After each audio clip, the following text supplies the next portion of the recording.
All right, how's everybody doing? Welcome back to You Don't Know Ball. Got another fun episode for you guys today. And today, we're going to be ranking every offense in the NFL, 32nd to first. Got Hunter here with me. We're excited to bring this to you guys. So, start off right here, number 32. Get right into it. Yeah, we have the Arizona Cardinals. I don't really think this is much of a surprise. There's a chance Kyler Murray might not even play next year. And it's like Colt McCoy, I believe, is the backup. And D-Hop is gone. I really feel bad for Hollywood Brown because I really do like him. James Conner. I mean, I just don't see like, if you're a Cardinals fan, I truly do feel bad for you because that is going to be a rough year. Like, I don't want to jinx it, and I'll knock on wood before I say this. I thought about like, what if Justin Fields like tears his ACL? I don't know if I could watch the season. And that's probably how Cardinals fans feel. Yeah, the Cardinals this year is just, again, there's just nothing elite about the roster on offense. Like I've said before. And, you know, there's just a lot of young guys that need to prove themselves. And just the O-line situation just isn't it. The Kyler Murray situation we know is just a huge question mark. Cardinals offense is going to be the worst thing in the league as far as offenses go. My thing is, too, I just want to point out real quick. Paris Johnson's going to be starting at guard, I guess. Or starting at guard? As of right now, Where did you see that? Well, right here, I'm using the PFF model where they do the lineup. Not only is he a guard on here, but then, so I caught my eye. I'm like, all right, hold on a minute. Come over here to the Cardinals depth chart. Sure enough, he is listed as a starting left guard right now. Calvin Beachum starting at right tackle. DJ Humphrey starting at left tackle. There's no chance. Well, they still got Kyler Murray playing, though. Because I'm going to say there's no way they drafted him at 6 to play guard. But that's the thing is, but this one's on the official website. So it's like, I don't know. Like, that's... like typical Cardinals poverty move. This is exactly on the point. Look at this. You have a live example right here, just catching us live. We don't even see this coming. This is exactly why the Cardinals are stuck here at 32 right now. They sent Zach Ertz there to die. Oh, dude, that's atrocious. It's sad. And then they go to the Super Bowl. Oh, wait, he did get the ring. Oh, wait, wasn't that? He was there for the ring. Dallas Goeder's the one who got sold out, actually. I'm thinking of Trey Burton. That is the year before, I think. Wait, because they were there. I'm all over the place. They were there at the same time. That just would have been, that would have been, Trey Burton would have been getting more snaps at the time. Not more than Zach Ertz, but a lot more than, that was before. Because then he came to you guys next, right? Did he come Trey to Burton he came to the Bears next? Bears. That is atrocious. Yeah, Hollywood Brown, Zach Pascal. And, I mean, I like Greg Dortch and Rondale Moore, but. Well, I mean, as I say, looking at, if I'm understanding this correctly, bless you. Thank you. If I'm understanding this correctly right now, bro, I mean, Zach Pascal or Hollywood Brown is your number one. And it's like, I don't know. It's not an ideal situation regardless. Yeah. Just unfortunately, it's not. Yeah. Sorry as Cardinals fans, but this is nothing new for you probably. Yeah, this offseason's been rough. All right, 31. You guys are probably expecting like the Rams here, but we're actually going to go Titans because one of the worst offensive lines in football, and Derrick Henry and Tannehill all get a year older besides Treylon Burks. Like, what is that offense? Like, realistically, like, take Vrabel out of the picture. Like, what is that offense? Well, I was just going to say, too, it kind of goes along with that. My thing is, look, we talk a lot about identities, right? Yeah. My thing is, right, they were the worst pass blocking team in the league last year. And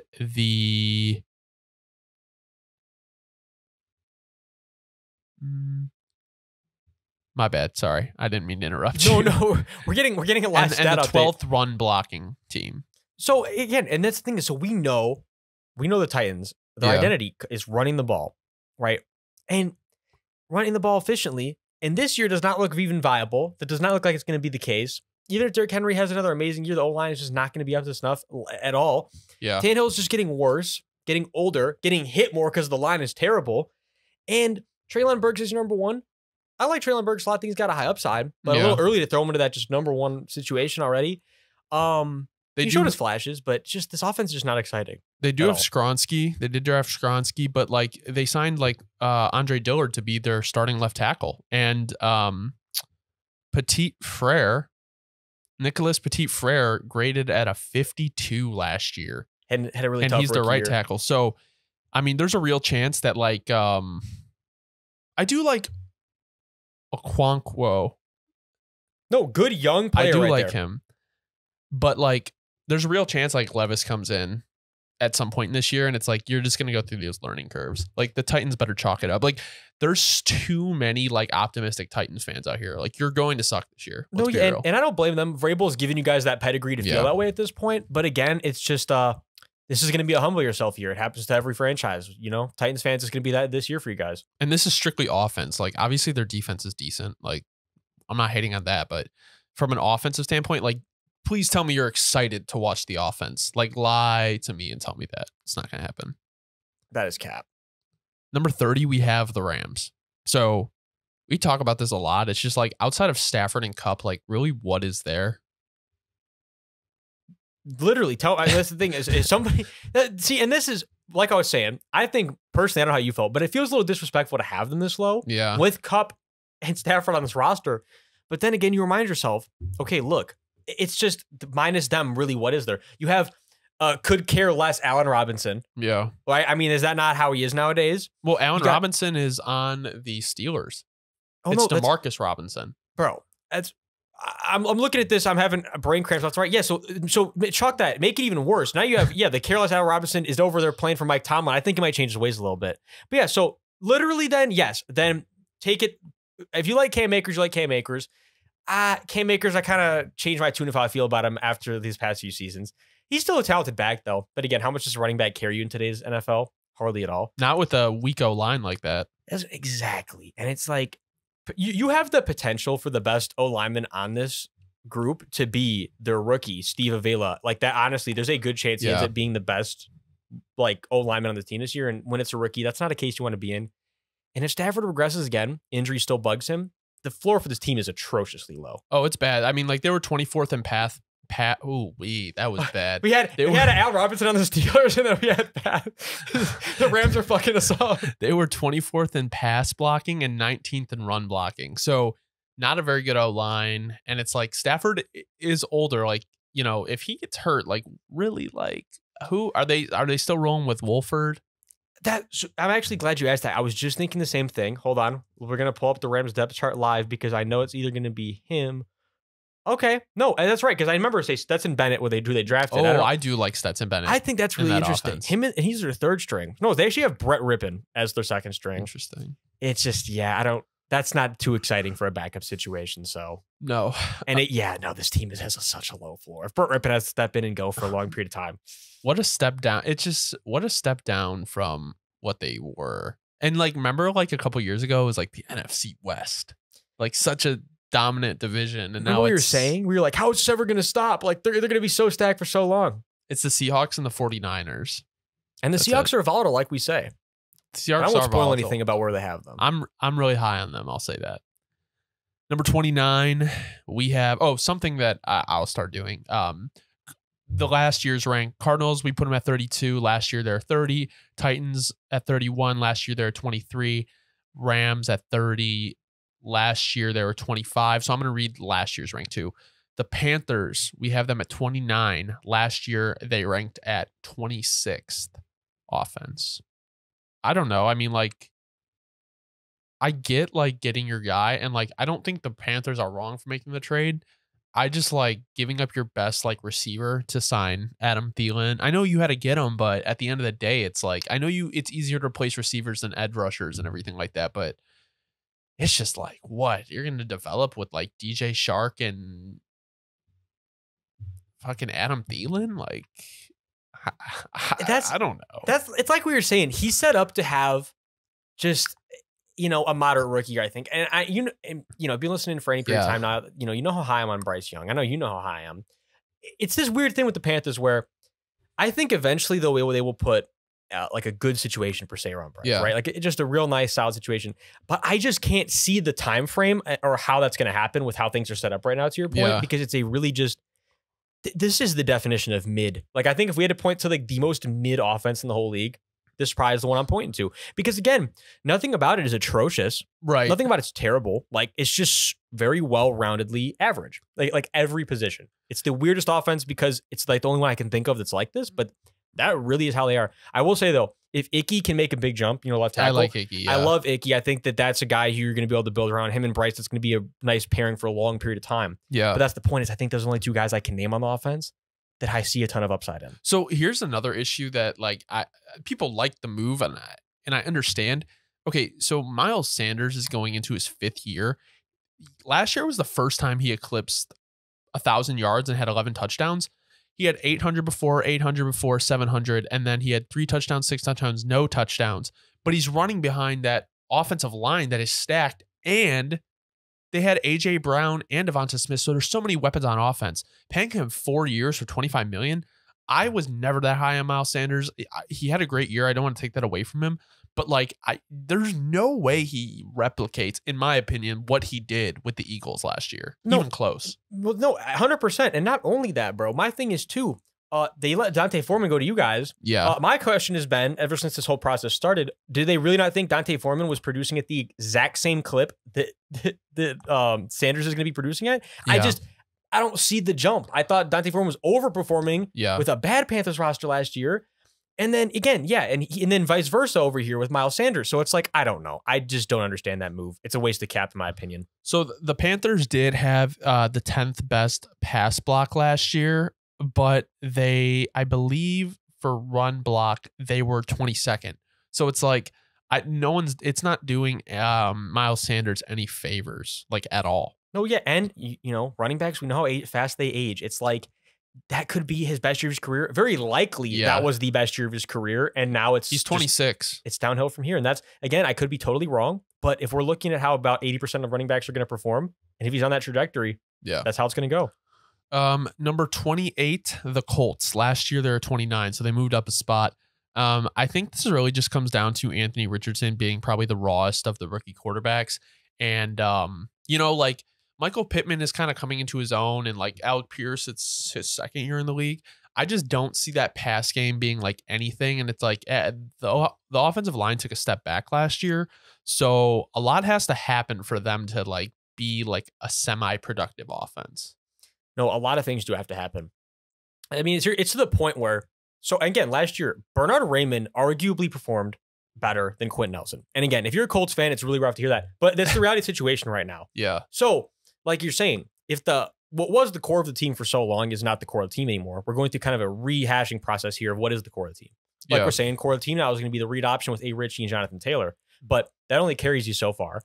I think the receiving core, I may be a little more high on them than you, but I do completely agree that this year you're not going to see anything big jumps. You're not going to see. I do think it's the perfect pairing to grow with Anthony Richardson. I think it's actually going to be a really good unit in the future. Yeah. But right now, because you got a lot of height, you got a lot of good things about him. Mo Alley Cox would be like a good dump off. Another big target for him. You got a lot of big targets for a big quarterback, and that bodes well usually. But again, at the end of the day, it's just the offense is not going to be anything special. They're going to win games by keeping the clock moving. But I do think they're not going to be as bad as a lot of people think, which is why we don't have them as low as a lot of people have them. I think if they can just teach A. Rich to like, if they just can make it like a dump off offense, I think they'll be in like actually really good shape going into like next year.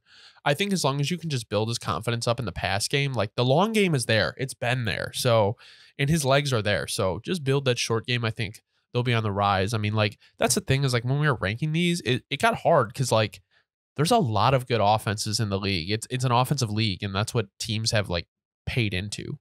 Oh, so, absolutely. Next at 27. And people are probably not going to like this. People are going to be so sick at us. We have the Giants, who were ranked 22nd last year. They have Darren Waller, yes. Saquon Barkley is still unsigned. Now, do I think he's going to be anywhere else but New York? No. But it's just like, bro, it's like Daniel Jones had 15 passing yards or passing touchdowns last year. I don't know. Like, tell me you trust in that. Well, no, there's a lot of things. Like, again, we talk about volatility. Like, the Giants have an upside where John Michael Schmidt could be an amazing center's rookie year and go crazy. However, but there's also that opposite side where he could have a rookie year just like Evan Neal did. And then if Evan Neal doesn't make a jump again, you're all of a sudden looking at one of the worst. One of the worst at that point O-line groups in the league, which, and again, this is contingent on those things happening. But if it does, and Andrew Thomas is only the person holding down that one side of the line, things can get rough quickly, no matter how good of an offensive mind Dable is. And they just don't have tons of weapons. We know, yes, they, like you said, they gave Daniel Jones some new weapons, But it's nothing like awe-inspiring. No. It's nothing absolutely game-changing. It's just they're nice, solid additions. But that was because the Giants were already as bare bones as possible. Evan Neal had a horrible rookie year.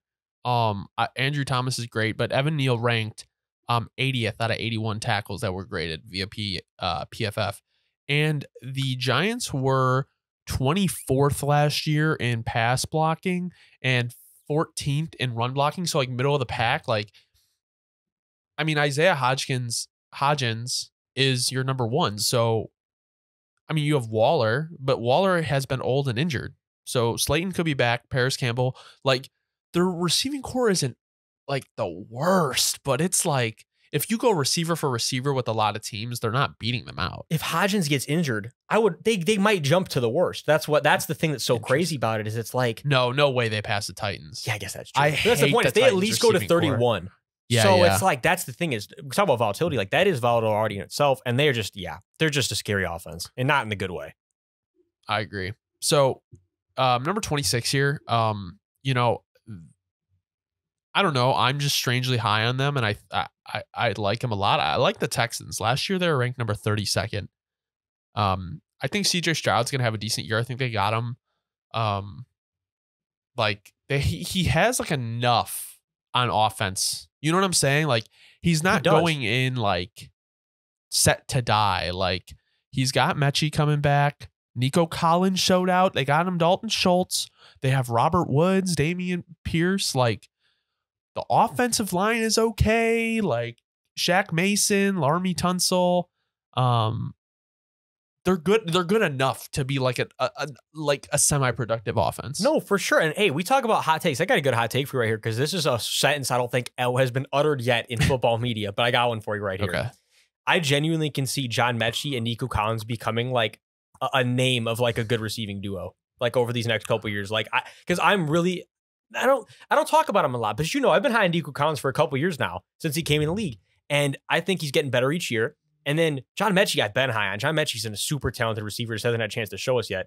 So if they can make this work and get a good combo, or I said a good combo, get a good connection going with CJ Stroud, who we know is just a smart, intelligent young quarterback, like things could get scary fast. And they really could. So in a good way in this case. Trying to look for a tweet from Ian Harritz. Basically what he put out is that even when Brandon Cooks was on the field, Nico Collins was getting 24% of that target share, where Cooks was only getting 2% more. So he's been like a focus of that offense even last year. I mean, and people were obviously weren't talking about the Texans, but like Nico Collins is already doing it. So like he could do it this year and step up. And I really think I think people forgot about John Mechie too. You talk about, honestly, yeah, like if you talk about players that are in just a complete, like they're like flying under the radar, yeah. He's got to be like number 1 or 2. Has to be. All right. Number 25, we have the Packers. Last year they were ranked 12th. Packers are really boom or bust team for me, in my opinion. I think Jordan Love will play better than people think, but it's just like can you tell me their offense just isn't mid from like two of their starters on offense are rookies, Reed and Musgrave. That is so, and that was the main thing I was just gonna say, bro, is where it's like, again, because you know I'm high on both of these prospects. I do genuinely think they're gonna be both game-changing, game-impacting players in the next couple of years. However, again, in rookie year, it's really hard for that to be the case. You know, it'd be hard for either of them, and just from a technical standpoint, to get over like 750 receiving yards. Just it's hard to do that as a rookie, and hard to do this in an offense where the quarterback's been in the offense for a short. I don't want to say that's actually not true, but you get my point. Like, he doesn't have a lot of experience, right? He doesn't have a starting experience. It's going to be an interesting situation, but I think me personally, I'm a little higher on it than most people because I have been high on Jordan Love. Yeah. You still have Aaron Jones, and it's just that, so you get a little, a little magician back in the backfield. You can do a few fun things. You can line them up out wide. They still have a few, I don't want to say X factors, but they have things that I like about themselves as an offense. But I do also see where it can get really risky if, again, Jordan Love has a terrible year. It's going to go bad quick. Oh yeah. I mean, like, you got to think, like, he has less than 100 he has 83 attempts in his career and 600 yards. And 3 touchdowns and 3 interceptions. So there's really not much to gauge. He's been a backup. but he was a first round pick. So, and he did sit under Aaron Rodgers for quite a while. So there was an opportunity there for him. Moving into 24, we have the Patriots, and they ranked 19th last year. And I think this has less to do with like the Patriots stepping back as like an offense and more to do with like other teams getting better. Absolutely. They did lose Jonnu Smith. I don't really know how much of a decrease that is, but like Hunter Henry is their only, really notable tight end. They have Devontae Parker, Juju Smith-Schuster. But it's like, I don't know. I don't know. They are literally, I don't know. I'll say, I do think the highlight of the offense is the offensive line. Yeah. It has to be. It's not even like they're that crazy. It's not that crazy, line. We talk about, I was saying the most mid offense had to be who I was giving the most mid title to. Who was that? I think it was the Patriots. I was giving the most mid title to the Panthers originally. Oh, okay. So I think Patriots would have to be number 2 because again, you just look at it and it's like there's nothing terrible about it, nothing even bad about it. It's just so average in every single area. And like again, back to Mac Jones. If Mac Jones does not make a jump, it's just where do you even go from there? And I think that's kind of was a driving factor too. Is they just don't have, like we say about identities. I don't really know if the Patriots have a ton of identity right now, which sounds really weird, but it's how I feel about them. And Juju's kind of like your number 1 option. Like, yeah, even though he's not going to play that X role, it's like he's going to be he's your number 1 option at the end of the day. So it's like, yeah, I'm just not a fan of the offense as a whole. It's just like kind of like what you were saying. There's no identity really, and also like you were like that point about Mac Jones is so true because it's like if you don't move on with Mac Jones after this year, it's kind of like this isn't really an offense you can like build on. Like this is an offense to like keep afloat. No, yeah. Like that's how I look at it. I like Stevenson a lot too. Like I don't want to leave him out, but like we know how the Patriots are with running backs. I was gonna say it's exactly the problem. He fumbles twice one day. We're never gonna see me again. So yeah, I hope not. I really hope not. He's on my dynasty team. I love Ramondre too. So shouts to Ramondre, man. Yeah, AK Jr. Number 23, we have the Raiders. Last year they were ranked 12th. Damn, what is going on today? Last year they were ranked 12th. I think this really has to do with like the quarterback, and I don't know. I just don't know necessarily if like Jimmy G and Devontae Adams are going to vibe. I don't know if they're gonna vibe. And again, it's like rookie situation with the tight end where we know tight end's important to this Michael offense. Mayer, yeah. He could boom or bust, but if he doesn't have a good rookie year, it's kind of like, again, we're back to the point where Devontae is going to be your number 1 target. And not that I don't like Hunter Renfrow, Jacoby Myers, good targets, but it's just, this comes back to Jimmy G more than anything. And again, if we're confident in Jimmy G's health, which I'm not very confident in. So just like you're saying, bro, something about this offense, just the vibe is not always there. And last thing, it's just the O-line, besides your tackle situation, really, really not good at all. Yeah.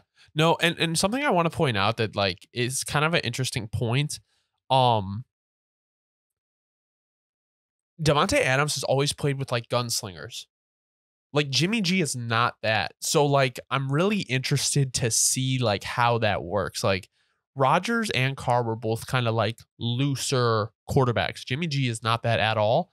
And like I just don't know like how that's gonna look for them. Like I think like Jimmy G's so on script where it's like exactly he's not, if something's not there, he's gonna throw it away or throw the check down. Yeah. Versus exactly it's like Carr and Rodgers can give you time to get open, run around for you to see if something like that's going to work. That's not going to be a thing anymore, especially coming off the injury. Jimmy G is standing in the pocket, and if something's not open, he's thrown either at the floor, sideline, or his running back. At number 22, we have the Commanders. They were 27th last year. This team is really like up in the air for me because I do think they're kind of like a wild card because we talked about it in our fantasy video with Sam Howell. Their offense isn't bad. Like it's not bad at all. The receiving core I think is awesome. Like McLaurin, Curtis Samuel, Jahan Dotson. I think they have Logan Thomas as their tight end. Yeah, I mean like he's take it or leave it. They have Brian Robinson, Antonio Gibson. However you feel about that. Their offensive line is just okay.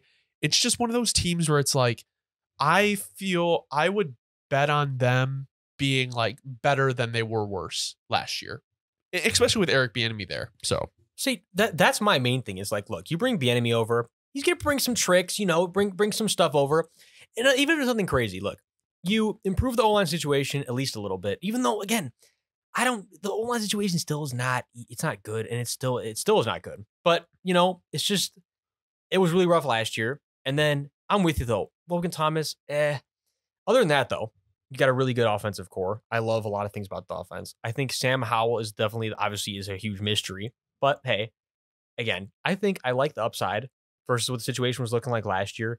And worst case scenario, shit hits the fan. Well, obviously, the Commanders are really kind of a point where if you got to restart, you're gonna have to restart with the quarterback, and we know that's what's gonna have to happen. So they are, but they're just in a weird spot, and I could see them like it's like we're saying they're just they're either gonna boom or bust, and so I think we have them in a very good spot here. Yeah. So now that I'm looking at the next team we have, I'm okay with like. I don't want to swap them, but I like could see them being swapped. At 21, we have the Commanders. They were the 20th ranked offense last year, so only dropping a spot. I think the issue is not like, I think really the issue is like quarterback. Like their offensive line is like, it's okay. Like it's okay. Like Wirfs obviously is good. Jensen is good. He was just injured last year, from my understanding. They have Cody Mock, who's going to be stepping in at right guard for them. Cade Otton, I think, is a little bit underrated. They have Mike Evans and Chris Godwin. I really like Rashad White. Russell Gage is wide receiver 3, not horrible. But, the quarterback competition between Baker Mayfield and Kyle Trask is really what sets this team back. No, it does a lot. And it's kind of like, if you're a Bucs fan, I guess the question at this point is, it's like, who do you even want to win the starting job? Like, do you believe in Baker enough that anything about that's going to work? Do you believe in Kyle Trask enough that you think he's the future? Yeah, the Bucs are a weird situation. And I think, just for me personally, what drove them higher than the other teams, though, is, look, you got at least one surefire future Hall of Famer, two potential Ring of Honor, at least, players that are in this starting receiving core. And it's like, so, and again, Tristan Wirfs, one of the best tackles in the league. Their floor is higher than a lot of other per se like bad offenses. So that's why I think that we got him. I like the spot here too. And Rashad White, don't love him, but I do like his upside. I think he could be one of those players that's sneaky this year in fantasy for sure. Yeah. He has a sneaky, really good year. They were 4th in pass block and 25th in run block. So like, if you want to talk about like, they're definitely a little bit more favorable in the pass game, at least Baker Mayfield or Kyle Trask will have time. Like that's really the only like plus side of this. But yeah, no, it's not going to be anything exciting, I don't think, at least in Tampa. But I mean, if Baker plays loose and lets it rip, and stranger things have happened in the league. So absolutely, maybe Baker doesn't write back this year. Shit, man, maybe his pen died or something. At number 20, we have the New Orleans Saints. They were ranked 17th last year.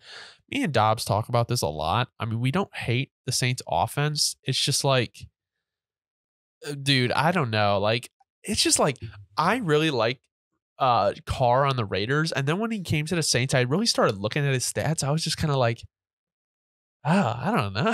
I don't know, man. Like, I don't know. And with the looming suspension on Kamara, you just don't know. And again, just something about the combo. I really hope I'm wrong. Again, like, I hope I'm just jinxing the shit out of it. I would love that. Let's keep that. Hopefully that's what's happening. But it's like, I just am really struggling to see a meaningful growth inspiring connection between Derek Carr and Dennis Allen. And I know Pete Carmichael's the one calling the plays. But again, same concept goes for Pete Carmichael and Derek Carr. It's just, I don't know. It's just nothing about it sounds. I'm struggling to think of adjectives. It just doesn't sound juicy. Like, it's just not. I don't think sound appeal. It sounded better when it happened in the offseason than it does now that it's settled. No, it did. But on the other hand, look, I think we have a very underrated receiving core. If you don't know about Rashid Shaheed, you're going to know this upcoming year. I do like our O-line for the most part. Andres Pete, we have got to figure that shit out. Because, and I mean, like, because the one thing every Saints fan will tell you, dude, is Andres Pete gets paid way too much to just fucking walk around the field or run the wrong direction. He has some good reps. I'm not going to sit here and act like he doesn't, but I'd say like 7 out of 10 reps from Andres Pete, man. You're just not going to see him doing exactly what he's supposed to do. You know, something's just going to be off a little bit. And it's just, that's a big thing in this offense we got to address. But I do like Juwan Johnson. A lot of things about the offense I do like, but it's like at the end of the day, when Derek Carr's the driving force, we just couldn't put them out of a lot of other good offenses. I think it's like a good thing for, if Michael Thomas comes back, hopefully, I don't know, finally, a decade later, right. I think this is like obviously also a good thing for Olave.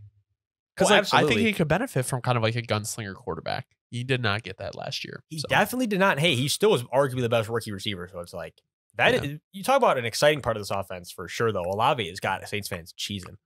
Next, we're going to move to 19, and that's the Steelers. They were ranked 16th last year, and we actually think they got better on offense.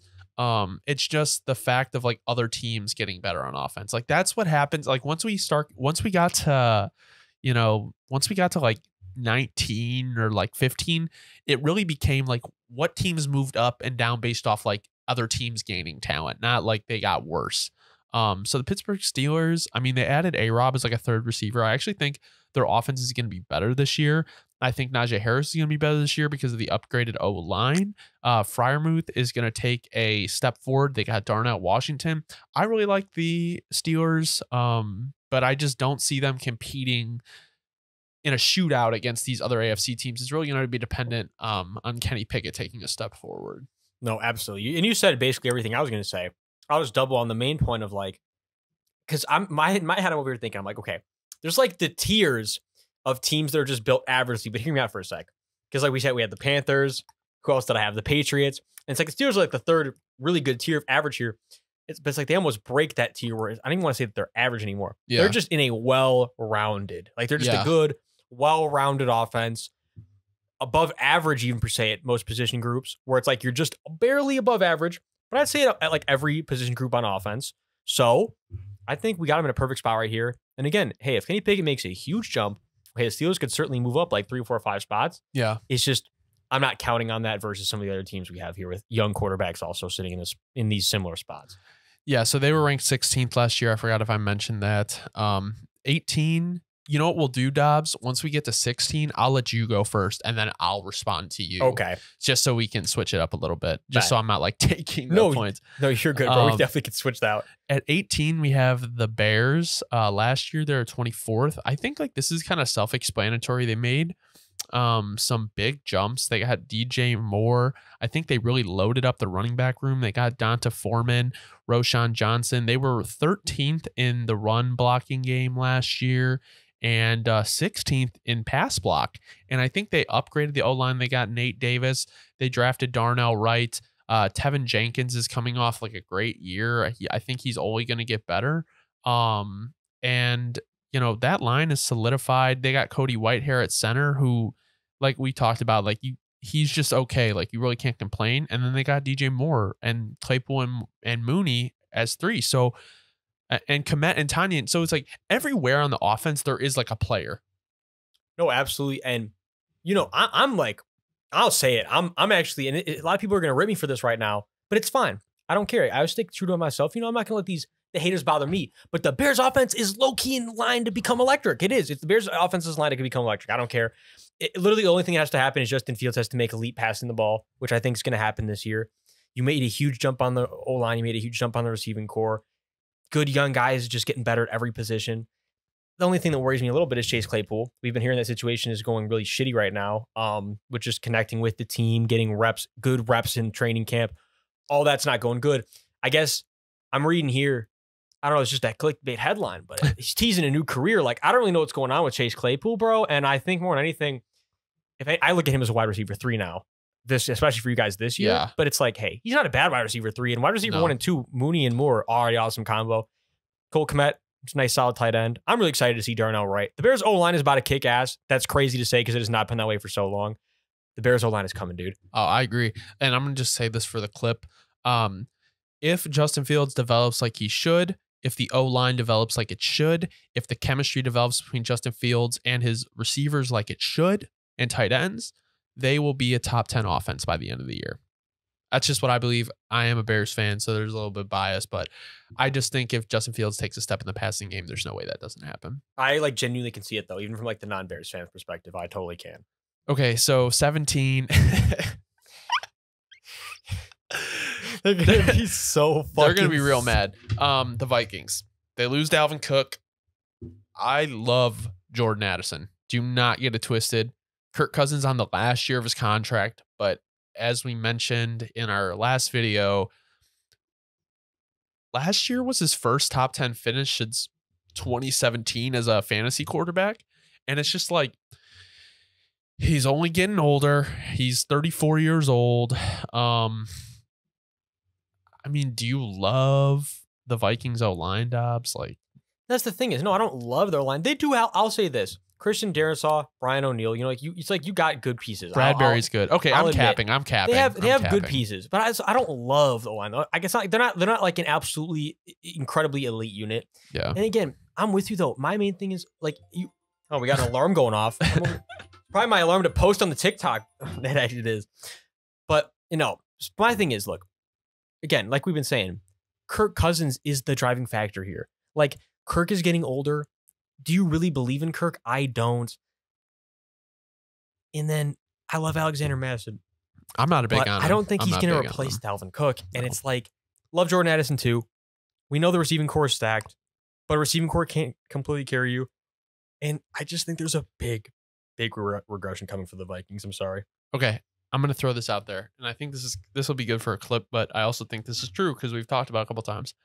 If the Vikings are not, if for whatever reason the Vikings completely take a downturn and are not competing for an NFC playoff spot, which they really should in the weak NFC, when does Kirk Cousins get traded for Trey Lance? So yeah, so this whole thing, if I'm understanding correctly, the Rams and the Niners are both cheesing for him. Yeah. I know Matt Stafford is sick hearing this BS. But it's crazy because like they're the same age. But I honestly think the injury to Stafford is a lot more nagging than people think. Well, I remember when it first got reported how people were saying like this is going to be something that lasts a long time. And then it just seemed like it was getting swept under the rug so fast. Yeah. I'm like, okay, Matt Stafford's career is in danger and yet no one's talking about it. Take your point. I think it just got swept under the rug for whatever reason. Somebody was paid good to make sure that it wasn't broadcasted that Stafford is over here dealing with like crippling pain. But it's the reality situation right now. And it's not funny. It's just funny that it's like somehow, some way, again, this stuff like this gets swept under the rug. And now we're here with Kirk Cousins potentially being the Rams QB next year. Fucked up situation. Well, I guess that's my thing too, Dobbs, is like, let's say Kirk Cousins goes down. Like, God forbid he gets injured. Nick Mullins? Like, did they cut Kellen Mond? Wait, hold on a minute. I don't see him. Wait, hold on. Because I actually have not kept up with the Kellen Mond situation. Let's take a look. Mond? He's the Browns. He's on the Browns now. Okay. See, there's no way he starts ever for the Browns, even if Deshaun Watson shits the bread, because DTR is going to be a superstar in the league. Yeah, no, that is like an interesting situation over there. I love DTR. Dude, that is going to be it's kind of fun over there. They got to use him as a gadget at some point this year, dude. But yeah, no, if you want to take it, we're at 16. Yeah, let's get it, bro. All right. Oh, they're going to be so sick. They're going to be sick too. Oh, but these two franchises are like the same thing, bro. They are the AFC and NFC version of each other. Oh, man. Can you guess who's coming next? Up at number 16, we got the Los Angeles Chargers, a.k.a. the AFC Vikings. That's crazy. They were 18 last year. Right, so they were 18 last year. And it's like, let's be clear. Having the Chargers this, even though I guess they're directly in the middle, having them this low, it does feel kind of effed up. But hear us out, okay?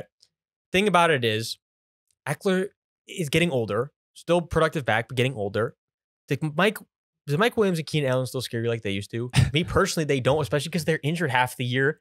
That's a huge volatile situation. Love Quentin Johnston, but again, rookie year. Trey Pipkins.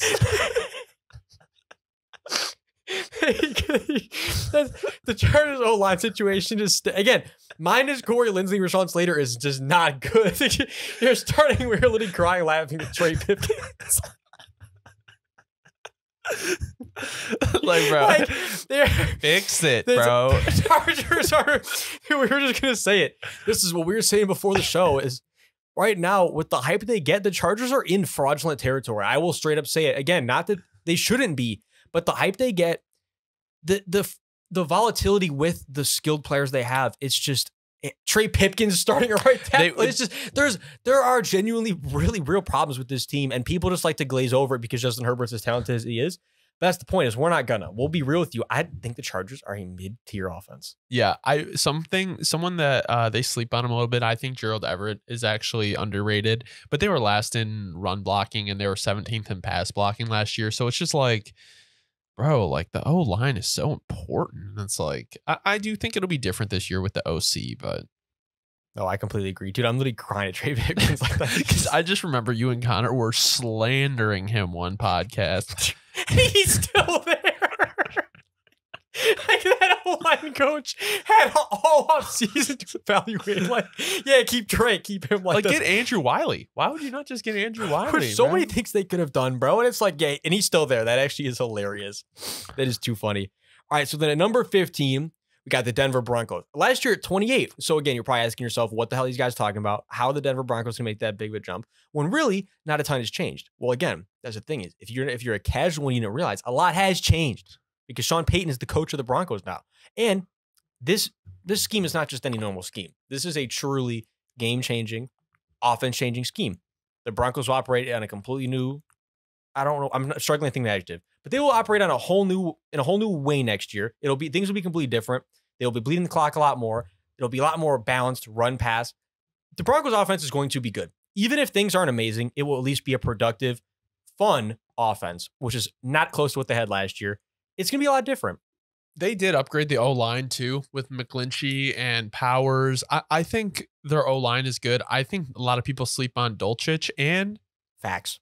Sutton was hurt last year. So he's coming back. Jerry Jeudy, I think, can take a step this year. Javonte Williams tore his ACL. Who didn't they sign a running back in Denver? I can't remember what his I can't remember who it was. They have they have Samaje Perine.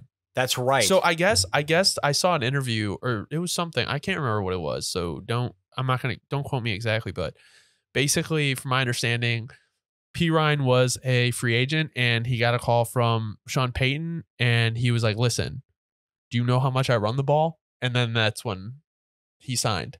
That's hilarious. Samaje Perine, man. It's going to be so, okay. So, and then I think who's their third back? Because they have Javonte, Perine. Because I was going to say, because that's my thing is, and we know Sean's he's going to use all three of them.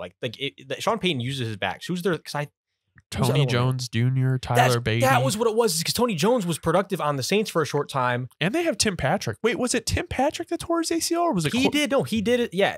I think also, though, if I'm not mistaken, hold on, let me just see how many games. I swear Courtland Sutton was hurt last year. Courtland Sutton is one of those guys where, unfortunately, his whole kind of career so far, it's like at some point he's always hurt. But no, he did. He missed a couple games, but played 15 last year. So. Oh, okay. It was Tim Patrick I was thinking of then. Yeah. I love Tim Patrick. So, good hands. It's a nice, safe receiver. Yeah. Not tons of them left in the league anymore nowadays. It's a nice, safe receiver. Yeah. All righty. All right. And now to number 14, we got the Jets. And last year they were 31. So, again, another big jump. I think this one, though, you're probably obvious. A little more understanding. Well, yeah, why this one is going here. But again, regardless of just Aaron Rodgers, you got young guys making a jump.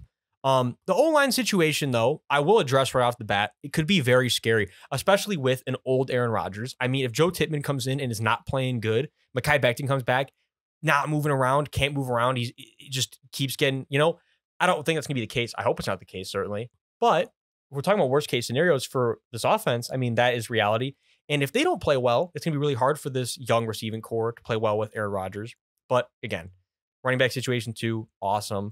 I think we love a lot of things about the Jets. I think Tyler Conklin's going to be a sneaky, nice fantasy target. Again, even though he was last year, it's like, so then this year with A-Rod, for sure. Yeah, it's just the Jets minus the O-line thing going on. Everything else is really solid situation. But again, the O-line is just, it's not that it's bad. It's just that it's a mystery. Yeah. So it's an injury mystery. It is. It's an injury mystery, a youth mystery, but I think we're more confident than not. Yeah. The Jets last year were, what was it? They were 30th in pass blocking, and then run blocking, they were 27th. And another thing too is like I love, and you mentioned this earlier, if Rodgers gets hurt, it's literally just like the Jets last year. It would be like with like a slightly more polished Zach Wilson. But yeah, again, it's like he's not going to be making big strides. And it's like, yeah, that's going to be a really rough situation. But if we go, bro, their wide receiver room is so deep. Lazard, Hardman, Davis, Wilson, Mims. That was one thing I did actually really want to say that I forgot about is you talk about someone who could make a humongous leap in productivity from the beginning of their career to now. Mecole Hardman, if he can get a good connection going with Rodgers where he even gets that ball deep one time a game, that's a 50, 60 yards every week. Their running back room is deep as well. They are a very deep team in a lot of good, like very important positions. Yeah. All right, on to number 13. Kind of sucks. We feel like we had him, like we said, a little early, but there's so many good offenses in the league. We're going Jacksonville Jaguars right here. And then last year, Jaguars had finished 20th. So regardless, though, big jump coming. And I think the thing is, obviously where we start, me and Hunter, how we feel is we love Trevor Lawrence. I mean, Trevor Lawrence is in line to make a humongous jump next year. Yeah. Great receiving core. Calvin Ridley coming back, so much fun. Evan Ingram, huge jump last year. Yep. Evan Ingram, just there's a lot of good things you can say about him. Anton Harrison, rookie right tackle. Again, and not just him, you have at the least, it's just solid. They have a very solid O-line. There's nothing really crazy about it, but it's also not a bad unit by any means. A very solid just group. And Travis Etienne, so much upside. They were 10th in pass blocking and 30th in run blocking. So we'll see. I mean, like obviously they weren't like a super run heavy team, if I remember right. And like with Calvin Ridley, Christian Kirk, Evan Ingram, and why am I blanking right now? I watched a lot of them last year. Zay Jones. I was blanking on Zay for a second too. I can't even cap to you. I totally was. And they got Dearness Johnson. I like Travis Etienne. They're pretty deep on offense. I like their offense. So I'm interested to see second year under Doug Peterson. I was gonna say that's another thing I'll say. Yeah, Doug Peterson effect. Jaguars? Calvin Ridley could make a gigantic jump this year. Not jump, but like step back. Right. I would say come right back and just be what we're used to. Yeah. All right. And then you got Christian Kirk as the 2. Like, come on, bro. They are stacked out. We saw Christian Kirk was balling out as the 1 last year. Like, we don't. So this is gonna be fun. It's gonna be fun to see this year. I'm gonna be watching every Jaguars game. I was, even if they're not gonna be fun, but like it's gonna be. I'm excited to watch every Jaguars game. That's what I'll say. Right on to number 12. Again, talk about a team we might feel like have them a little early, but we have good reasoning for it. We have good explanation. We got the Buffalo Bills, and they were number 9 last year, so a bit of a regression. At least we see coming crystal ball effect here. But again, I can't speak for Hunter, but me personally, biggest reason here is look, Josh Allen last year towards the end of the year, just so many things going wrong. Weird situation. Bless you, bro. Thank you. And the O-line, I am not a fan of this O-line group, minus Deion Dawkins. And again, Deion Dawkins not an absolute game changer either, not a world beater at left tackle. I do like Dalton Kincaid a lot. Like you're saying that is the fun. That's what I'm really looking forward to seeing this year. But then also Stephon Diggs, diva situation going on. How's that going to go? I certainly don't know. And then Gabe Davis as your number 2. I'll tell you from last year, from fantasy perspective, I really hope he bounces back and has a better year this year, but sold me, especially my fantasy championship. So I got a sour taste in my mouth. And then, it's just Deontay Hardy as well. I got love for Deontay Hardy. I used to be really high on him. Didn't do anything since I started getting high on him. And then it's like, well, now I can't talk about him anymore. So it's like, and if that's your wide receiver 3, it's already kind of a scary situation to begin with. Deontay Hardy struggles to stay healthy. Yeah. The Bills are just not it's minus Josh Allen and Stephon Diggs. You kind of got to ask yourself, what about them deserves to be a top 10 offense? And I think that's the problem. Can 2 guys really push you into the top 10? Well, for us, it couldn't. I don't think so. I mean, like they were the 21st in pass blocking last year and 20. Oh, I did it wrong. 30. Oh, what am I doing, dude? I'm in the wrong thing. I'm in run, not run block. That makes sense. They were 28th in run block. So like sub 20 for both passing and running. And like we said, like you take Diggs and Allen out of this offense, it's kind of like what they didn't improve the running game. They drafted Kincaid, but it's like Gabe Davis so hit or miss to me. Like last year was supposed to be his breakout. So unless he breaks out this year, I don't see how genuinely, I don't see how the Bills got any better on offense this year. Because tight ends usually take 3 years to break out anyway. Bro, so even amazing ones yeah. I don't know. It's because tight ends play late into their career. That's the thing. Good tight ends play very late in their career. So it's they don't break out for a while. You're looking at Komet, who's finally breaking out, or Godare. He's 27, 28. He had a breakout year last year. It just takes a while for those guys. No, it does. Unless you're one of those guys like Pitts, where then in return, now you're having the reverse effect. The breakout was too early, and then the Art Smith effect. Yeah, I think that's just Art Smith effect stuff going on. But yeah, the point still stands regardless. Tight ends take a while. And yeah, it's just really what got better. I'll tell you, I don't think of anything, but what got worse, I can name a lot of things, including the chemistry of the team. So I don't know. And I really do want to have love for the Bills, because I have love for almost any team that has never gotten over that hump. It's the Bills just have that, you want them to do something, Yeah. But reality situation is, the feeling is not how it was a year or even two, especially two ago for the Bills right now. No, I'm over them. I'm over them. I'm over on the hype of the Bills. Right, on to number 11. And we're on a little streak of teams where it feels like we have them a little early, but I want them higher. I want them a lot higher, but I had to restrain myself. Yeah, we stuck with logical approach. We also stuck with putting teams that have volatility towards the back end of the list, even if we're still really high on them, like we are on the Seattle Seahawks, who we have here at number 11. And last year they were at number 14. So, but hey, that still is a jump, no matter how you want to look at it. Not as big of a jump maybe a Seahawks fan wanted to hear. But again, we still project you guys being an awesome offense. Seahawks have so many things to like. I mean, the O-line group is nothing crazy. But again, you got good pieces on it. You got, look, my big thing is Damian Lewis, too, underrated player. Abraham Lucas, good tackle, good young tackles, and keep getting better. But then receiving core, fantastic. Noah Fant, nice big target tight end. Geno Smith finally breaking out 10 years into his career, but you'll take it. Fun. Kenneth Walker, in line to be one of the best backs in the league potentially for the next few years with the way running backs' lifespans work.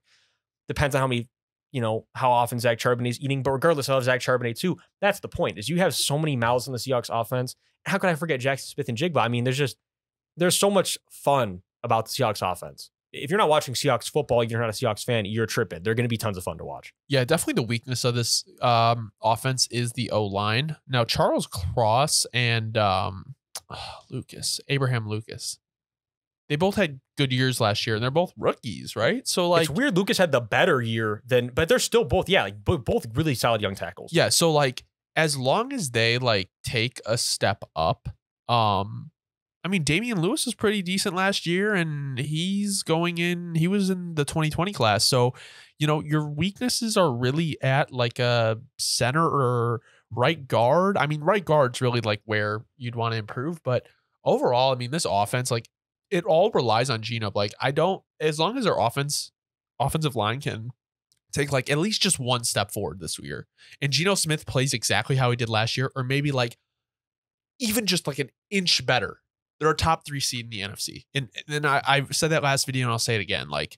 They're a top 3 seed in the NFC. Absolutely. Seahawks they're being slept on a little too much. We're not going to be doing it. I'm not snoring. We are definitely not snoring on the Seahawks. But we're not writing back either, so. No, I will never write back. All right, and then number 10, we got the Dallas Cowboys last year at number 15. I love the spot here for the Cowboys. I think a lot of people are going to have them a lot higher, but we're not going to be tricked by Dak Prescott. We're just not. Because again, Dak could go off and have an amazing year, but we see the plot, and we know Dak is he's kind of reckless, and I just can't put faith in him, especially if he was my fantasy QB last year. I have a real thing. I have fantasy spite. If you sell me a fantasy, I'm going to have to be spiteful on the low key for a long time afterwards. That's how I feel about Dak. But again, not just Dak. The whole offense, you got a really good group. I mean, come on. The receiving core is stacked. The O-line, I don't want to say stacked, but it's about as close to being stacked as you could be. It's above average unit. Blake Ferguson's a good tight end, good young upcoming tight end. I mean, the Cowboys are essentially loaded if you want to talk about the offense as a whole. But that's the thing is, Dak Prescott, it just leaves a sour taste in your mouth after all these years of it's like a roller coaster. It's like a Dak coaster. And I'm over it. So I think having him right on the fringe of the single digits where I like it. but we just know Dak could sell this offense. Yeah, he's on the press coaster. I don't know. That was like I was going through my head like trying to figure out like which ones at least sounded like okay. That was the only way. He's going on the press coaster, dude. Luke Schoonmaker, rookie tight end. See how he does. Like Brandon Cooks, like you said. Tony Pollard, this is going to be his first year where he's really going to be the dominant back. Like I think last year they really split the carries with him and Zeke. Yeah, I mean like their offensive line, 11th in run blocking, 14th in pass blocking. So like I was doing all the clips and we were slandering the fuck out of Dak. Like slandering the hell out of him. But looking at this offense, how do you underperform with this offense? How do you not at least get how do you not at least get to the NFC Championship? I'm talking about this in the year. NFC. Like It's a joke. And this goes on. We agree about Mike McCarthy too. We already touched on this. But this is Mike and Dak. You talk about the people who have the most pressure on them as a duo. Yeah. It's them. Because if shit does not work down there, we know whose fault it was already. Yeah, it's Mike McCarthy and Dak Prescott. Yeah, I mean, he had 23 touchdowns last year, 15 interceptions. It was just so reckless, too. Like, every interception was just something where it's like you're playing Madden against a bad opponent. Where you're like, did they really just throw that? And I like, know that's why it kills you. Like, I know the argument was like, oh, like they're a good team, like they can afford it, right? But like, it was just kind of like, but do you want that from your quarterback? Yeah, no, that's it. I don't like me. I don't know about all the other fan bases. Me personally, though, I don't like when my quarterback goes from playing like a fringe MVP one year to playing like him, like he's struggling to make the roster next year. And that's just, again, Cooper Rush was playing at about the level Dak was. I mean, it's like there's just when you look at it from that point of view, you have to be discouraged. Yeah. Yeah. We had a lot to say about the Cowboys, but now the Cowboys are an interesting team. Is the Cowboys of the NFC West. That's hilarious. No, literally, recently for sure. Coming up here, we got the Cowboys NFC West from over the last 5 years. I was playing. But come on, we got the San Francisco 49ers here at number 9. Last year, they were the 4th best offense. So a slight regression we see incoming. But if you're not a Niners fan, I mean, come on. You have to, I think you're probably on the same page as us right here. Where, again, still going to be a good offense. But let's be honest for a second, right? Minus Trent Williams, the O-line, it's just not very good. And they're young, weird group. You don't know how to feel about a lot of people in that group. Brock Purdy, like Brock Purdy a lot, but you talk about a situation where, especially coming off injury, could go south quickly. For sure. I'm not sold on him, Brock Purdy, being a full-time NFL starter yet. Because, again, that has to be earned. And the receiving core, though, I'd say is one of the highlights of the team for sure. Christian McCaffrey, awesome. You know, is my best running back in the league. George Kittle, fantastic, amazing tight end. Great blocker. Really is one of the big things that lets the scheme be the way it is. But that's kind of thing, too, is, hey, George Kittle gets injured. A few people get injured. This offense goes south quick. And that's kind of the big thing for me is why we couldn't put them any higher. So, yeah, I mean, like, Trent Williams is going to be 35 years old. So it's just like, don't get me wrong, he's still probably the best tackle in football, but it's like, how many more years do you have of that? And if you take Trent Williams away from this line, it's kind of garbage. It is garbage. And they lost McGlinchey. I mean, they were 10th. They're 10th in run blocking, 5th in pass blocking last year. Or no. Wait, what the hell? I'm in the pass one again. They're 5th in pass blocking. But it's just like Samuel is injury ridden. Kittle's injury ridden. You know, even McCaffrey Ayuk potentially. Like Ayuk. So it's like, I don't know. Like, they're going to be good. Like, that's a fact. They're good every year. It's just like, I feel like one day it's just all going to fall apart. Like, there's no more like, not that they've glued this offense together, but doesn't it not feel like they're gluing like the holes in it? No, it does. And again, the offensive line was kind of what's been carrying them over these past few years. Yeah. And I know Kyle Shanahan can make any offensive lineman look a lot better, just the way the scheme is and how much easier it is to play in. But it just, you know, you're not going to take guys that were grading out at 50 and make them like 80s. It's just, you'd be maybe lucky to move them to 60. And that still's not going to move the needle for the way this offense, it needs dominant run blockers. They don't have a lot of them. And that's just going to be the Achilles heel, I think, this year. Well, their center is 30. Their guard, Banks, is 25. And then Spencer Buford's 22. McKivitz is 27. So, and he graded okay. It's just like, here's my thing. I don't see how the offense is better this year. Absolutely not. I would say they lost a good 15%. Okay. At least. I think it's a good way I think of it. That's fair. I like this team next. This next team. Yeah, this one's gonna be fun, and a lot of people are gonna hate us for this one, but that's how we like it. We like it when you have to. You didn't see the plot, and we did. We like it that way. If we were being aggressive, I would put the Seahawks and them higher. No, for sure. For sure. This one is going to be, I mean, I'm excited to see the comments on this one because at number 8, we got the Cleveland Browns, who rounded out number 10 last year. Surprisingly enough, I would have thought it was lower than that. But sure enough, Browns rounded out at 10 last year. Let's take a look at this lineup, man. So obviously, if you're just looking at Deshaun Watson's sample size from last year, you're not going to be as high as on this team as we are. But I'm not going to look at it from last year. I'm going to look at how I view Deshaun Watson as a quarterback, as a talent. Top 5 talent in league. And a lot of people are not going to like Deshaun Watson anymore. I get it. People are going to hate me for saying that. But Deshaun Watson, in terms of pure talent, really about as talented as almost anybody. Nick Chubb, fantastic running back, all-world running back, just an absolute bell cow.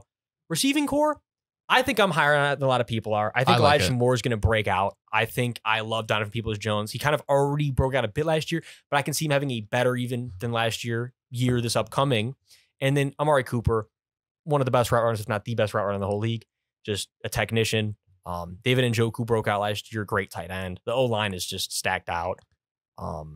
They're a great offense. And if you don't agree with that, you just need to I don't know, you're lying actually. If you don't think the Browns are a good offense, you're either an NFC North fan or you're a liar.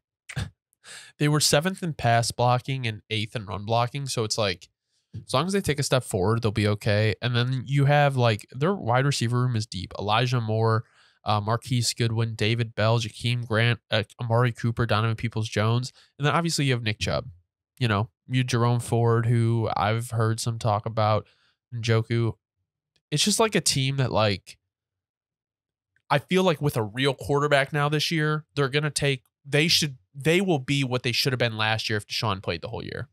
Facts. No, that's exactly how I feel. And it's like their floor is very high. I mean, realistically, the floor is high this year as long as people stay healthy. I agree. All right, on to number 7. We got the Baltimore Ravens, who finished out at number 11 last year. All right, pull up the Ravens here. I mean, we all know what the Ravens start with. I mean, they start and they kind of end with Lamar. But not just that, because it's not even just, I can't even say it's just Lamar.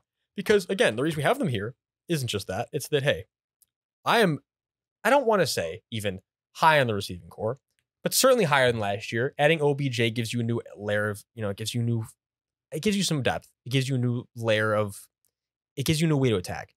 And then the offensive line, minus left guard situation, I'm high on the offensive line situation. Mark Andrews is an amazing tight end. J.K. Dobbins, when he's healthy, good running back, deep running back situation. So we love the Ravens offense. And obviously Lamar drives you higher because of what he can do with his legs. And just Lamar's just an incredible talent. The floor for this offense is really high. Yeah, I'm not too big of a fan of the running backs. I'm a big Zay Flowers guy, and I think pushing Bateman to your 3 is good. I think Lamar is going to take a step forward. I think here's my thing.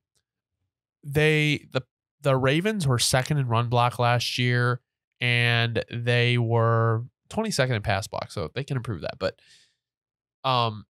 okay, so I think the offense may not be great at the beginning of the year. Like I think it's gonna be something that takes quite a while to get there, just because it is a new offense. There's a lot of new pieces on it. But by the end of the year, like once this thing's like fully moving in motion, like I think you're gonna be like, okay, the Ravens are gonna be like a high scoring offense, like very high scoring. They're gonna be scary right on the playoffs time, and to that point where they're gonna be going, like they might be clicking at just the perfect time. Like they made the playoffs last year, right? And they almost beat the Bengals with Tyler Huntley, and it's like they're gonna have Lamar, and if Lamar stays healthy, they're gonna be something to be reckoned with. Oh, absolutely. All right, then we're getting close to top 5 here. All right, at number 6, right outside the top 5, we got the Atlanta Falcons. Falcons fans probably a little upset at this, dropping down halfway because you were at number 3 last year. But hear us out, because I think Falcons fans would agree. Number 3 last year, even a little bit of an anomaly. Not they weren't a good offense, but they got in a lot of shootouts, a lot of, things that helped drive that to where they could be number 3 offense. Because at the end of the day, even though they were putting up a lot of yards, I don't think we would say that they were a top 3 offense in terms of talent or anything like that. You get my point. But hey, Desmond Ridder makes a jump. Bijan Robinson is going to be an amazing running back. We already know this. The O-line situation, actually, weird to say, but really good. I mean, especially if Matthew Bergeron steps in, plays really good. I mean, they have a scary O-line. Kyle Pitts, he should be a terrifying tight end. Art Smith for some reason hates him. Like you have the most, arguably, genuinely, you have a top 3 most skilled tight end in the league. He just doesn't get used as such. I think that'll change. Receiving core, nothing absolutely incredible, but Matt Collins, Drake London, like that's a really good starting 2. I think you got a lot of good talent there. And again, the way they run the ball, like the Falcons just dominate the clock and then they will dominate you. That's what they're trying to do. And they have a good team to do that. I mean, so we know, and Art Smith, good offensive technician. We just don't think really that the Falcons are going to fall too much. Yeah, I mean, like I would almost utilize like Cordero Patterson more in like a wide receiver role. You have Tyler Algier and Bijan, like that helps a lot because like I'm not high on Matt Collins, but if they had like one more receiver, like I'd be a little bit more confident in them. And then like obviously like I've said this before, like I'm not too high on Desmond Ridder. I would rather see Taylor Heineke play. But if you put another like quarterback in there and then like another receiver, this offense is like really, really, really good. No, I mean seriously, like that's what's weird is I think the O-line though is really what drives this group and Bijan. Like it's like the identity of what they do really well is one of the best in the league. And so it's like, and they already performed well last year. It's like, we just couldn't push them really that far down. It's like, we respect enough what they do up there in Atlanta. Yeah. We just couldn't push them. We just don't think they're going to replicate that exact same success. I just think the other teams got better, which pushed them back. Exactly. They're in one of those situations. All right. Into the top 5. You know, if you've been listening to this pod for any period of time, you know, we're pretty high on this team, even though it's one of Hunter's rivals right here. We got the Detroit Lions, man. And last year, he rounded out at number 7. So just jumping up 2 spots here. But when you get into the top 5, pretty big jump. And again, we just talk about really good, just well-rounded groups. The Lions are not weak at any position. They're not. I would say the best thing is for the Lions is they're not even below average at any position. They're really not. Because I think Jameson Williams' upside is so high. It's like, yeah, Josh Reynolds, would you like seeing him? He's like your wide receiver 3. Maybe he's not the most exciting thing, but still is a productive player, smart player. And then, again, the rookie situation, we got 3 rookies starting on offense. Maybe not the best. Well, I'm sorry, that's not true. You have 2 rookies starting offense, and then you also have Vitae coming back again. Hasn't played last year, but again, if he comes back and plays well, again, this O-line is stacked. The O-line, the offense is stacked. Sam Laporta, I think, is going to be a really good tight end. He's coming from tight end university. If that means anything, he's going to be an amazing player in the league. Yeah, I like the Lions, even though I like the Bears. Like I don't like the Vikings. I hate the Packers, but the Lions I've always liked. You just can't hate them. I like Laporta. I love their own line. Would like to see them get another receiver in there. Gibbs is nice. Montgomery will play his role. You know, people sleep on Goff, and like another thing that's a big thing that like I want to bring up is like even if Goff gets hurt, I feel confident enough where Hendon Hooker can step in and just like run the offense. So that might, yeah, like I mean, 100%. You talk about good backup situations. The Lions have got to be towards the top. And I don't care that Hendon Hooker has not played a snap in the league. I think Hendon Hooker is a future starter in the league. I don't know if it's going to be for the Lions, but the point is, you got talent at that position group. Yeah, I agree. And there's not much to say. They're just improved what they did last year. And Ben Johnson is a cooker. Johnson and Art Smith, probably some of my favorite coaches right now. Yeah, I'll say the Ben Johnson effect. I was literally just going to say, it's like the Art Smith effect of the Detroit version, except he doesn't hate his tight ends. All right. On to number 4. I don't know. They traded Hawkins in. I guess that's true. Maybe, yeah. No, maybe this is just the trend. All right. On to number 4. We're outside the top 3. You got a good feeling about this one. You're thinking 2 different teams here. Did you get it right? Because we got the Miami Dolphins last year rounded out. Wait, hold on. We got a statistical potential error here because I see that we have the Lions and the Dolphins both at grounded out at number 7. They tied. They tied. Oh, shoot. Oh, we got a tie over here for last year. Okay. So, yeah, so the Dolphins tied the Lions in terms of offensive productivity last year. And, you know, if you've been following football at all this offseason, you already knew we went into this offseason, the Dolphins were a stacked offense. And then here we are now, and they just got more stacked. They got better. Again, the offensive line situation, you know, Liam Eichenberg, you don't know how you feel about it. And then also Austin Jackson, do you know how you feel about it? Not a huge fan. But it's just everything else about the offense and adding Devin Achane through the draft. I think they're just so electric that it's like you can sacrifice the 2 line positions and still have them this high on the list. Again, are they as potentially well-rounded as some of these other teams? No, but their superstars drive them higher, and they have some speedy, amazing superstars. And it's just like you can't disrespect them and move them down this list. I mean, that's how electric the electric players are. So I don't have a ton to say. What I will say is it really hinges on if Tua can stay healthy, which I really hope he does because I do like Tua. Their run blocking last year was 7th. Their pass blocking was pretty bad. It was 29th. Their line has like holes in it, which I don't like. But you talked about Devin Achane. With the potential addition of Dalvin Cook, that could be something that would be really interesting. I'd like to see them get like a tight end in there too.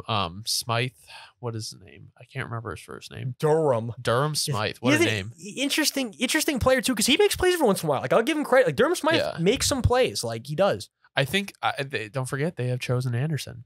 I don't know why they did that, but it just add depth. But I think if Tua can stay healthy, I think like the Dolphins just take a step forward, kind of like they're just another year in the system. Exactly. No, absolutely. And they're already loaded. Dolphins just got a good, fun group. All right, into the top 3. I think you know where we're going here. We're going Cincinnati Bengals, who last year had finished actually number 3 offense as well.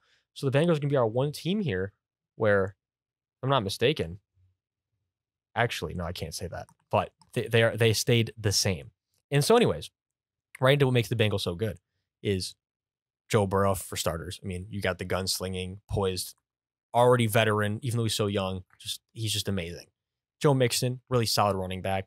We were saying, I don't know, kind of a volatile situation over there, but at the least, he is still a productive, solid running back. And then you got an amazing receiving core. You could argue best in the league. And the O-line group, still not amazing, but again, above average. And if Orlando Brown can step in and be productive and Jonah Williams can step over to the right tackle and still be good, I don't worry about it too much. Yeah, the Bengals were 31st in pass block and 21st in run block, which is weird because I think that maybe, I'm not going to pull this up right now because it's going to take me too long and I'm just going to talk in circles until I find it. But I think they played really, really bad at the beginning of the year and I think it kind of leveled out. So that may be like bringing their numbers down. But yeah, I mean, like just another year of Joe Burrow building chemistry with those receivers. If they can find a way to keep T. Higgins around, the Bengals are going to be scary for a long time. There's really not much to say on this team. Yeah, again, I got one beefed it up with Orlando Brown. That's about it. And the one last thing I could have for you is like, hey, adding Irv Smith, that could potentially be big. But if it's anything how it was the first few years of his career, it won't be. But again, talk about potential upside. You certainly got some with Irv Smith as well. Yeah. All right, on to number 2. Who's it going to be? We're going Philadelphia Eagles, who also last year rounded out as the number 2 offense in the league. So let's get started here on the Eagles. It's weird, yeah. Like we're rounding up to the bottom of the list here, and teams are starting. We got them like right where they were last year. It's kind of funny. All right, but again, you already know, and if you follow the show, if you follow anything football related, you already knew this. But the Eagles are absolutely loaded. They're absolutely loaded. Howie Roseman had a masterclass offseason. He's done this a few times. Howie Roseman's kind of addicted to masterclassing in offseason. It's like his thing. He just loves flexing at all the other GMs.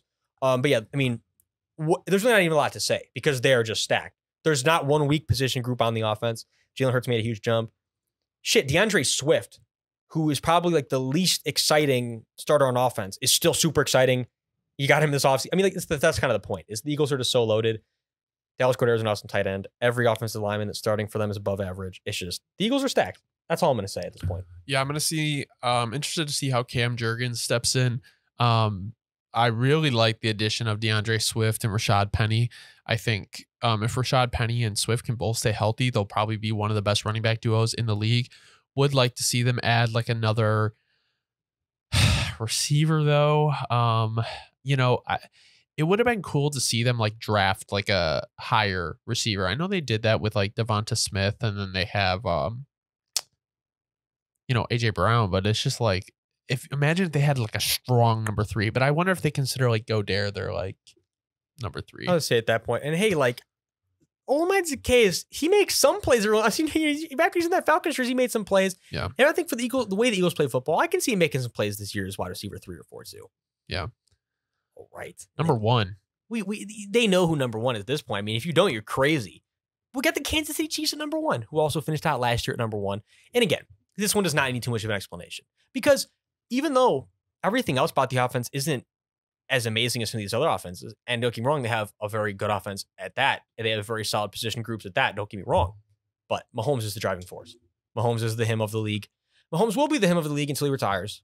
And there's just not a ton more to say besides that. However, the receiving situation from as opposed to last year, I think has improved. Mm-hmm. You might call me crazy, but I think Kadarius Toney's about to explode.